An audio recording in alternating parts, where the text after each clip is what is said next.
Aziz İran halkı, siz tek değilsiniz.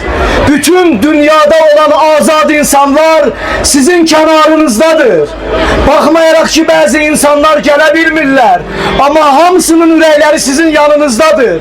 Qurban olaram sizin qeyrətüzə, əsl qalibiyyət budur. 60 gündür meydanlarda öz qeyrətüzü, öz şücaətüzü bütün dünyaya göstərirsiniz.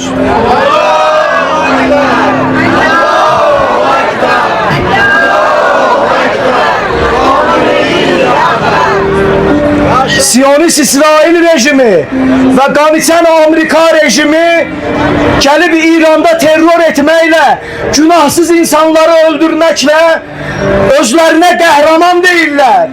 Günahsız insanları, uşaqları qətlə yetirmək qəhrəmanlıq deyil, bir şərəflidir, bir qeyrətlidir ki, onu da bugün Amerika ve İsrail rejimi edir.